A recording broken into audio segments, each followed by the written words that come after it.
Hello മക്കളെ, നിങ്ങളെല്ലാവരും JEE main എക്സാമിന് വേണ്ടിയിട്ട് അടിപൊളിയായിട്ട് പഠിച്ചുകൊണ്ടിരിക്കുകയാണെന്നറിയാം. നമ്മുടെ എക്സാം ഇങ്ങനെ അടുത്ത് വന്നിരിക്കുകയാണ്. നമുക്ക് ഏകദേശം നമ്മുടെ ഒരു കൗണ്ട് ഡൗൺ ഒക്കെ നിങ്ങൾ സെറ്റ് ചെയ്ത് വെച്ചിട്ടുണ്ടെന്ന് എനിക്കറിയാം. അപ്പോൾ നോക്കുവാണെങ്കിൽ ഒരു 36 ഡേയ്സ് ഒക്കെയാണ് നമ്മൾ ഏകദേശം നമുക്കൊരു എക്സാമിന് വേണ്ടിയിട്ട് പറയുന്നത് അല്ലേ. സോ ഇപ്പോൾ നമ്മളുടെ ഈ ഒരു ടൈം എന്ന് പറഞ്ഞാൽ നമുക്ക് വളരെ ക്രൂഷ്യലാണ്. നിങ്ങളുടെ പ്രിപ്പറേഷൻ എന്ന് പറയുന്നത് അത്രത്തോളം നിങ്ങൾ സീരിയസ് ആയിട്ട് കാണേണ്ട ഒരു ടൈം അടുത്ത് വന്നിരിക്കുകയാണ് അല്ലേ. സോ ഇപ്പം നമ്മുടെ പ്രിപ്പറേഷൻ നമുക്ക് എങ്ങനെ കൊണ്ടുപോകാം എന്ന് നമ്മൾ നോക്കുമ്പോൾ നമ്മൾ വളരെ കുറച്ച് കാര്യങ്ങൾ ശ്രദ്ധിക്കേണ്ടതായിട്ടുണ്ട്. സോ അതിൽ മെയിനായിട്ട് നമുക്ക് പറയാനുള്ളത് കൺസിസ്റ്റൻ്റ് ആയിട്ടുള്ളൊരു പഠനം തന്നെയാണ് അല്ലേ.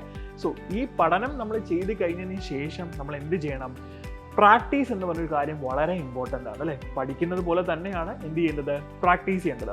നമുക്കറിയാം, നമ്മളിപ്പോൾ ഒരു ടി വി നോക്കിയിട്ട് ഒരു ചിക്കൻ കറി വെക്കുന്ന ഒരു കാര്യം നമ്മൾ കാണുകയാണ് അല്ലേ. അതിൻ്റെ ഇൻഗ്രീഡിയൻസും അതെങ്ങനെ ഇടണമെന്നും ഒക്കെ അവർ പറയുന്നുണ്ട്. സോ അത് കണ്ടുകൊണ്ട് മാത്രം ഇരുന്ന് കഴിഞ്ഞാൽ നമ്മൾ ചിക്കൻ കറി വെക്കാൻ പഠിക്കുമോ? ഒരിക്കലും ഇല്ല. സോ നമ്മൾ ഫസ്റ്റ് ടൈം അത് ഉണ്ടാക്കി കഴിയുമ്പോഴത്തേക്കും നമുക്ക് ഒരുപാട് പോരായ്മകൾ ഉണ്ടാവും അല്ലേ. സോ വീണ്ടും നമ്മളത് ഉണ്ടാക്കി കഴിഞ്ഞാൽ നമുക്ക് അത്രത്തോളം ടേസ്റ്റി ആയിട്ടുള്ള ഒരു കറി നമുക്ക് കിട്ടുള്ളൂ. സോ ഇതേപോലെ തന്നെയാണ് നിങ്ങളുടെ പ്രിപ്പറേഷൻ്റെ കാര്യവും. നമ്മൾ എത്ര കോൺസെപ്റ്റുകൾ പഠിച്ചു എന്ന് പറഞ്ഞാലും എത്ര ടോപ്പിക്കുകൾ നമ്മൾ പഠിച്ചു എന്ന് പറഞ്ഞാലും ഇനഫ് ആയിട്ടുള്ള പ്രാക്ടീസ് ഉണ്ടെങ്കിൽ മാത്രമേ നമ്മുടെ ലക്ഷ്യത്തിലേക്ക് നമുക്ക് എത്താനായിട്ട് സാധിക്കുകയുള്ളൂ. സോ നമ്മുടെ ജെഇ പോലെയുള്ള ഒരു വലിയ കോമ്പറ്റേറ്റീവ് എക്സാമിനെ വെച്ച് നമ്മൾ പറയുകയാണെങ്കിൽ മോക്ക് ടെസ്റ്റുകൾ എന്ന് പറയുന്നത് വളരെ ഇമ്പോർട്ടൻ്റ് ആണ്. സോ എന്താണ് മോക്ക് ടെസ്റ്റിൻ്റെ പ്രാധാന്യം എന്ന് ഞാനൊന്ന് പറയാം. നമുക്കറിയാം, കോൺസെപ്റ്റ് പഠിച്ചതിന് ശേഷം ഓരോ ക്വസ്റ്റ്യൻസും അല്ലെ, ഓരോ കോൺസെപ്റ്റ് ബേസ് ചെയ്ത് ക്വസ്റ്റ്യൻസ് നമ്മൾ ചോദിക്കാറുണ്ട്. സോ ഈ ക്വസ്റ്റ്യൻസ് നമ്മൾ ഫസ്റ്റ് ടൈം നമ്മളൊരു സൊല്യൂഷൻ നോക്കി ചെയ്യുന്നു. ഏതെങ്കിലും ഒരു മെറ്റീരിയലിനെ ഡിപ്പെൻഡ് ചെയ്ത് നിങ്ങളൊരു ക്വസ്റ്റ്യൻ വായിക്കുന്നു, സൊല്യൂഷൻ ചെയ്യുന്നു. ദെൻ അതിൻ്റെ സൊല്യൂഷൻ നിങ്ങൾക്ക് കിട്ടാതെ വരുമ്പോൾ നിങ്ങൾ വീണ്ടും പോയി നോക്കുന്നു, വീണ്ടും നിങ്ങൾ ചെയ്യുന്നു. സോ ഇതേ പാറ്റേൺ നിങ്ങൾ റിപ്പീറ്റ് ചെയ്തുകൊണ്ടിരിക്കും അല്ലേ. സോ ഇങ്ങനെ നിങ്ങൾ ചെയ്യുന്ന സമയത്ത് നിങ്ങൾ പ്രാക്ടീസ് തന്നെയാണ് ചെയ്യുന്നത്. പക്ഷേങ്കിൽ അവിടെ എന്തുണ്ട്? ടൈം മാനേജ്മെൻറ്റ് എന്ന് പറഞ്ഞൊരു കാര്യം നിങ്ങൾ വളരെയധികം ശ്രദ്ധിക്കണം. കാരണം നമ്മൾ വീടിൻ്റെ കംഫർട്ട് സോണിൽ ഇരുന്ന് നമ്മൾ ഇനഫ് ടൈം എടുത്ത് 1-2 ക്വസ്റ്റ്യൻസ് നമ്മൾ ചെയ്യുമ്പോൾ ഒരുപാട് സമയം നമുക്ക് കിട്ടും. സോ നമുക്ക് നല്ല രീതിയിൽ തന്നെ അനലൈസ് ചെയ്തൊക്കെ ചെയ്യാൻ പറ്റും.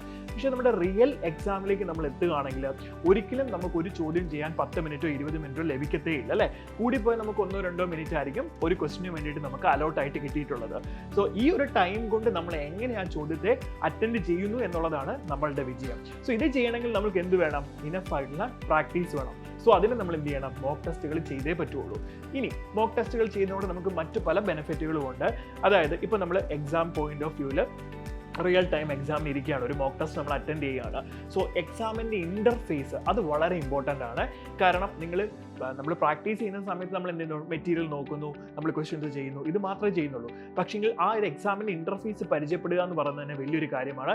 സോ എങ്ങനെയാണ് ക്വസ്റ്റ്യൻ നമ്മൾ ആ പാലറ്റ് നോക്കി സെലക്ട് ചെയ്യുന്നത്, അതുപോലെ ക്വസ്റ്റ്യൻ മാർക്ക് ചെയ്തത് എങ്ങനെയാണ് ഡിസ്പ്ലേ ആകുന്നത്, സോ ഈ ഒരു ടൈമിനുള്ളിൽ നമുക്ക് എങ്ങനെ അടുത്ത ക്വസ്റ്റ്യനിലേക്ക് നമുക്ക് സ്വിച്ച് ചെയ്യാം. സോ ഇങ്ങനെയുള്ള കാര്യങ്ങളും കൂടി എന്ത് ചെയ്യുന്നുണ്ട്? നമ്മൾ ശ്രദ്ധിക്കേണ്ടതായിട്ടുണ്ട്. കാരണം ഇതിനൊക്കെ നമുക്ക് എന്ത് വേണം? ടൈം വേണം. സോ ചിലപ്പോൾ ഒരു ക്വസ്റ്റ്യൻ നമ്മൾ ആൻസർ മാർക്ക് ചെയ്യുന്നത് ചിലപ്പോൾ റോങ് ആയിട്ട് പോകും. ഓപ്ഷൻ എക്ക് പകരം ചിലപ്പോൾ ഓപ്ഷൻ ബിയിലായിരിക്കും മാർക്ക് ചെയ്തിരിക്കുന്നത്. സോ ഇങ്ങനെയുള്ള സില്ലി മിസ്റ്റേക്സ് ഒരുപാട് വരാനുള്ള സാധ്യതയുണ്ട്. സോ ഇത് നമുക്ക് മോക്ക് ടെസ്റ്റ് ചെയ്യുന്നതിലൂടെ എന്ത് ചെയ്യാം? ഒരു പരിധി വരെ നമുക്ക് മാറ്റിയെടുക്കാനായിട്ട് പറ്റും. ഇനി ക്വസ്റ്റ്യൻസിനെ നിങ്ങൾ അനാലിസിസ് ചെയ്യുന്ന കാര്യത്തിലാണ് നമുക്ക് അടുത്ത ഇമ്പോർട്ടൻ്റ് ആയിട്ടുള്ള കാര്യം അതിലുള്ളത്. കാരണം ഒരു ക്വസ്റ്റ്യൻ നിങ്ങൾക്ക് ഡിസ്പ്ലേ ആകുന്നു. സോ നിങ്ങൾ വായിച്ച് മനസ്സിലാക്കുന്നു. ദെൻ അത് വായിച്ച് മനസ്സിലാക്കി അതിൻ്റെ കോൺസെപ്റ്റുകൾ അറിഞ്ഞതിന് ശേഷമാണ് നിങ്ങൾ ആ ചോദ്യത്തിലേക്ക് പോകുന്നത് അല്ലേ. സോ നിങ്ങൾക്കൊരു ക്വസ്റ്റ്യൻ കാണുന്ന സമയത്ത് ക്വസ്റ്റ്യൻ സെലക്ഷൻ എന്ന് പറയുന്നതാണ് വളരെ ഇമ്പോർട്ടൻ്റ്. ആ ചോദ്യം ചെയ്യാൻ പറ്റുമോ ഇല്ലയോ എന്നുള്ളത് മനസ്സിലാക്കിയിട്ട് നേരെ എന്ത് ചെയ്യുക? പറ്റുന്നില്ലെങ്കിൽ അടുത്ത ക്വസ്റ്റ്യനിലേക്ക് നേരെ പോവുക. സോ അപ്പോൾ ഇങ്ങനെ ഈ ഒരു പ്രാക്ടീസ് ഒക്കെ നമുക്ക് എന്ത് ചെയ്യണം? റിയൽ ആയിട്ട് എക്സാം എഴുതിയാൽ മാത്രമേ നമുക്ക് ലഭിക്കുകയുള്ളൂ. സോ അതുകൊണ്ട് മോക്ക് ടെസ്റ്റ് വളരെ ഇമ്പോർട്ടൻ്റ് ആണ്. സോ എത്രമാത്രം മോക്ക് ടെസ്റ്റുകൾ നിങ്ങൾക്ക് എഴുതാൻ പറ്റുമോ അത്രത്തോളം നിങ്ങൾ എഴുതി ശീലിക്കാനാണ് പറയാനുള്ളത്. ടൈം മാനേജ്മെൻറ്റും വളരെ ഇമ്പോർട്ടൻ്റ് ആണ്. സോ ഇനി നമ്മൾ വരുന്നത് നമ്മുടെ LMRPയിൽ മോക്ക് ടെസ്റ്റുകൾ ഉണ്ടോ എന്നുള്ളതാണ് നിങ്ങളുടെ ഒരു ഡൗട്ട്. സോ അതൊന്ന് ക്ലാരിഫൈ ചെയ്യാൻ വേണ്ടിയിട്ടാണ് വന്നിരിക്കുന്നത്. നമുക്കറിയാം, നമ്മുടെ ലാസ്റ്റ് മിനിറ്റ് റിവിഷൻ പ്രോഗ്രാമായ LMRPയിൽ മോക്ക് ടെസ്റ്റുകളുണ്ട്. നമ്മുടെ LMRP നമുക്കറിയാം 10 മൊഡ്യൂളുകളായിട്ടാണ് നമ്മൾ എന്ത് ചെയ്തിട്ട് സ്പ്ലിറ്റ് ചെയ്തിട്ടുള്ളത്. സോ ഓരോ മൊഡ്യൂൾ എക്സാമിന് ശേഷവും നിങ്ങൾക്ക് എന്തുണ്ട്?